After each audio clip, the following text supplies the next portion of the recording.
प्रिय विद्यार्थियों, सुप्रभात। आज हम 11th क्लास में हमारा जो सेकंड चैप्टर जिसका नाम मियां नसीरुद्दीन है वह पढ़ेंगे। इस पाठ की लेखिका कृष्णा शोभती जी हैं और इन्होंने इस पाठ में वर्णन किया कि जब ये मियां जी की दुकान पर गई, जो कि सुप्रसिद्ध नानबाई थे और जो 56 प्रकार की रोटियां बनाने के लिए प्रसिद्ध थे, तो इनसे बातें करते हुए लेखिका ने कई ऐसे सवाल पूछे जो शायद मियां नसीरुद्दीन को अच्छे नहीं लगे, लेकिन फिर भी वो इनकी बातों का जवाब देते चले गए। जब मियां नसीरुद्दीन ने कहा कि एक बार हमारे बुजुर्ग से बादशाह सलामत ने ऐसा बनाने के लिए कहा जो शायद सबसे अलग हो, कुछ खास हो, तो इन्होंने कहा कि हमारे बुजुर्गों ने ऐसी चीज बनाई जो न तो आग से पकती और न ही पानी से बनती। लेखिका के मन में यह बात बिल्कुल बैठ गई। वो बार बार इसी बात को मियां जी से पूछती हैं कि वो क्या चीज थी जो आपके बुजुर्गों ने बनाई थी, क्या आपके बुजुर्गों से ऐसी चीज बनी, क्या नाम था उसका। तो इस तरह से अनेक सवाल है मियां नसीरुद्दीन से पूछती है। तो मियां नसीरुद्दीन बात बात पर उसकी बातों को टालते चले जाते हैं, स्पष्ट नहीं करते। फिर लेखिका पूछना चाहती हैं कि क्या नाम था उस बादशाह का जिसके यहाँ आपके बुजुर्गों ने काम किया, क्या सच में ही आपके बुजुर्गों ने शाही बावर्ची खाने में काम किया। तो इस तरह के सवाल पूछती है लेखिका। तो गुस्सा करते हुए मियां जी कहते कि मैंने अभी तो आपको बताया था कि हमारे बुजुर्गों ने बादशाह सलामत के यहाँ भी खाना बनाया। तो इसका अर्थ उन्होंने यही कहना चाहते कि हमारे बुजुर्गों ने शाही बावर्ची खाने में खाना बनाया था। तो लेखिका ये जानना चाहती थी कि उस बादशाह का क्या नाम था, लेकिन जो मियां जी थे उनको खुद भी नहीं पता था। अब ये तो लेखिका ने भी इस बात में इस चैप्टर में स्पष्ट नहीं किया है कि जो मियां जी थे वो सच बोल रहे थे या झूठ बोल रहे थे, कि क्या सच में ही इनके बुजुर्गों ने बादशाह सलामत के यहाँ ऐसी चीज बनाई थी जो कि न तो आग से पकती और न पानी से बन सकती थी। लेकिन साथ में ये पूछते थे कि उस बादशाह का क्या नाम था, लेकिन जो मियां नसीरुद्दीन है बात बात पर उसकी बातों को टालते चले जाते हैं और उसको ये बताते ही नहीं कि उस बादशाह का क्या नाम है। तो आज हम पढ़ेंगे कि लेखिका उनसे जो मियां जी उनसे क्या क्या सवाल पूछती है, उनको किन किन बातों का क्या क्या जवाब मिलता है। आगे है, मियां ने बेरुखी से टोका। मियां नसीरुद्दीन ने लेखिका को थोड़ा गुस्से के साथ, बेरुखी होता है मन नहीं चाहता आपका बोलने को और आपको बोलना पड़ता है, वह बात तो पहले हो चुकी है ना, कि यह बात तो आप पहले पूछ चुके हो ना। यानी इससे पहले लेखिका ने उनसे पूछा था कि क्या आपके बुजुर्गों ने शाही बावर्ची खाने में काम किया है, जबकि इस बात को जो मियां नसीरुद्दीन है वे पहले बता चुके थे कि हमारे यहाँ एक बार बादशाह सलामत ने हमारे पूर्वजों से ऐसा खाना बनाने के लिए बोला था कि जिसमें न तो आग का प्रयोग हो और न ही पानी का।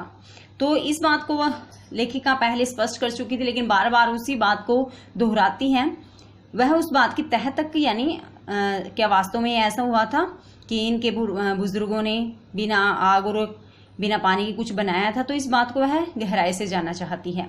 हो तो लेखिका कहती है, हो तो चुकी साहिब, बात तो हो चुकी है, पर जानना यह था कि दिल्ली के किस बादशाह के यहाँ आपके बुजुर्ग काम किया करते थे।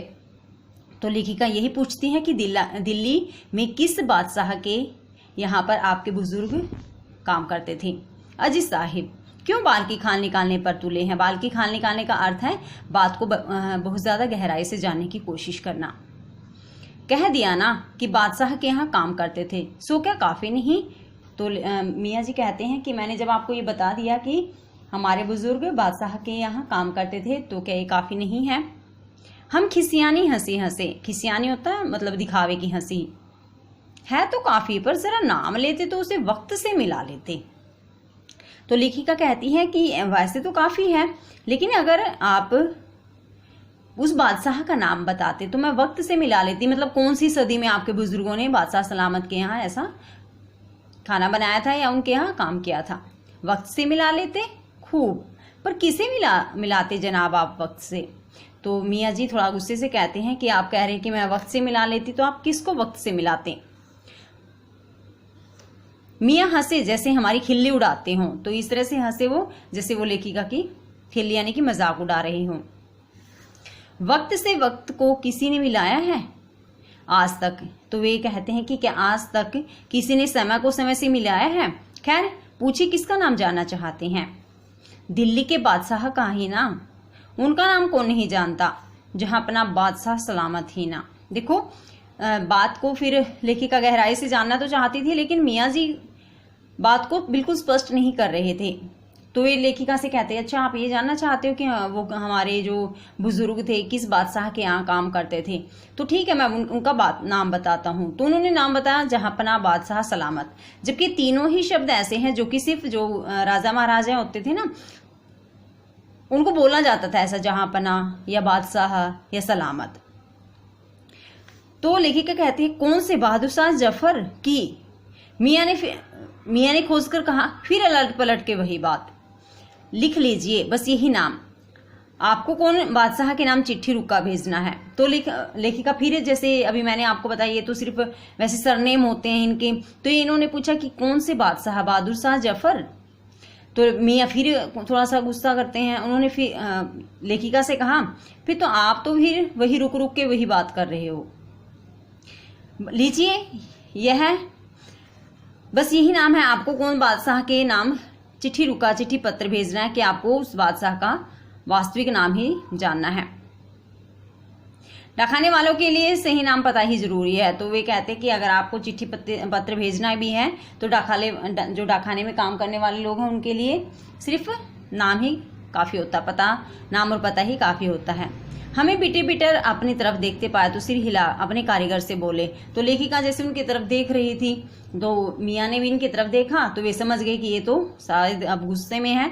तो वे इस बात को थोड़ा सा टालते हुए अपने कारीगर से कहते हैं, अरे ओ बब्बन मियाँ, भट्टी सुलगा दो तो काम से निपटे। तो ये कारीगर है जिसका नाम है बब्बन मियाँ। तो वे कहते हैं कि ये तुम भट्टी सुलगा दो ताकि काम निपट जाए।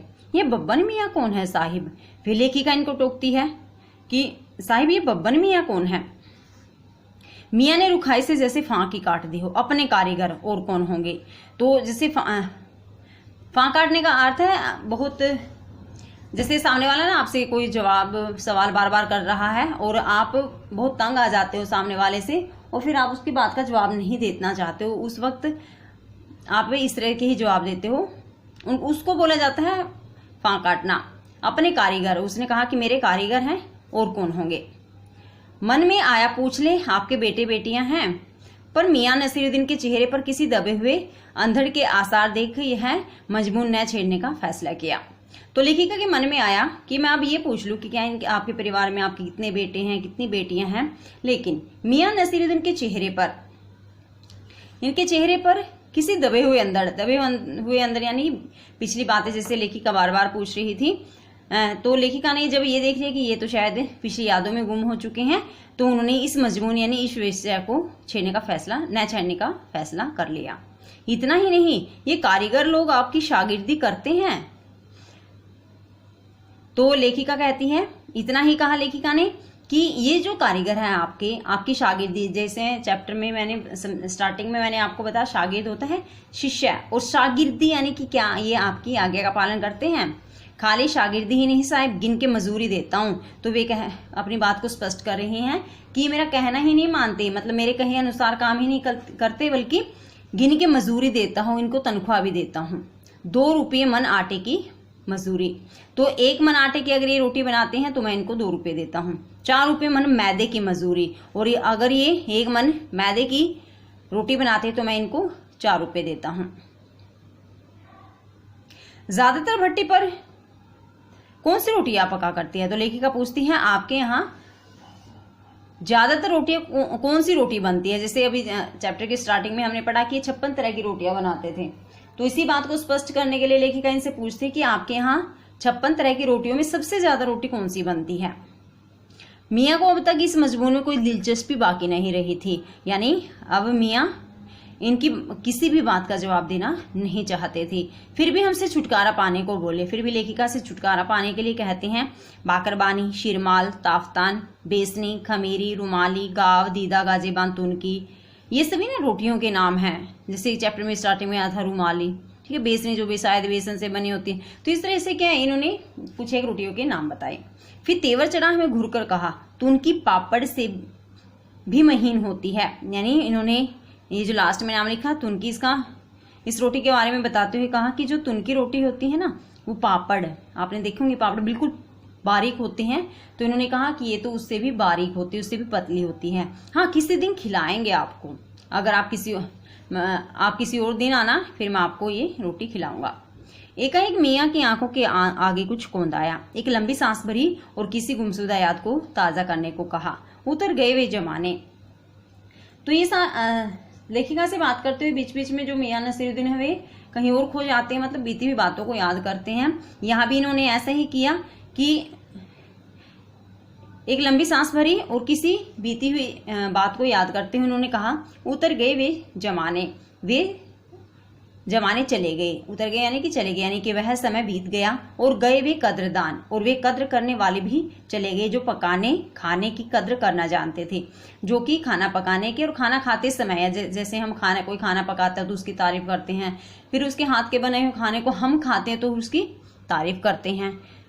तो ये कहते हैं कि इस तरह के व्यक्ति तो अब यहाँ से चले ही गए, इस दुनिया से चले गए। मियाँ अब क्या रखा है, निकाली तंदूर से निगली और हजम। तो मियाँ यानी कि नसीरुद्दीन जी लेखिका से कहते हैं कि अब रखा ही क्या, बचा ही क्या है। तंदूर से निकाली रोटी को, तंदूर से निकालो, निगलो, चबाओ, खाओ और हजम, और वह पच जाती है। यानी इसके माध्यम से वो ये कहना चाहते हैं कि आज लोगों के मन में खाने के प्रति और खाना बनाने वालों के प्रति कोई भी इज्जत नहीं रह गई है। आज हमने पढ़ा कि जो मियाँ नसीरुद्दीन थे वो उस बादशाह सलामत का नाम ही नहीं बताते जिनके यहाँ इनके बुजुर्गों ने काम किया था, और इस बात को भी वो बताने से मना कर देते हैं कि वह खास चीज क्या थी जो इनके बुजुर्गों ने बादशाह के लिए बनाई थी। लेखिका बार बार पूछती है, लेकिन उसके बावजूद भी जो मियाँ नसीरुद्दीन है लेखिका की बातों का जवाब नहीं देते हैं। तो इसके बाद लेखिका के मन में कई सवाल और आए कि इनसे पूछ लूं, इनके परिवार के बारे में पूछूं, इनके जो कारीगर हैं इनके बारे में पूछूं, आपके परिवार में आपके कितने बेटे बेटियां हैं। तो ये सारी बातें भी लेखिका पूछना चाहती थी, लेकिन लेखिका अब समझ चुकी थी कि जो मियाँ नसीरुद्दीन है ये शायद मेरी बातों का जवाब नहीं देना चाहते हैं। लेखिका ने बहुत सारे सवाल ऐसे पूछे जो कि ये अपनी रचनाओं में छाप सकती थी, जैसे कि जो मियाँ नसीरुद्दीन, जो मेन पॉइंट है इस चैप्टर का, मियाँ नसीरुद्दीन जो 56 प्रकार की रोटियां बना सकते थे। इन्होंने कई रोटियों के नाम भी बताए हैं चैप्टर के लास्ट में। कुछ ऐसी रोटियों के बारे में बताया जो बहुत बारीक होती है, जिनको बनाने में बहुत मुश्किलें आती हैं।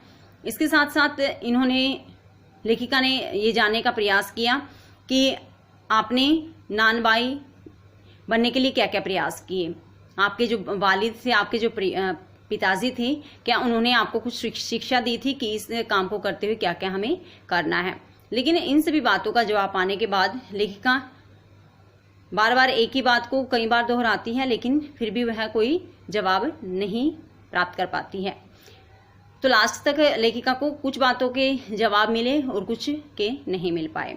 तो प्यारे बच्चों, प्यारे विद्यार्थियों, आज हमारा गृह कार्य है कि हमें इस चैप्टर को एज ए स्टोरी बहुत अच्छे से रीड करना है। धन्यवाद। आपका दिन शुभ हो।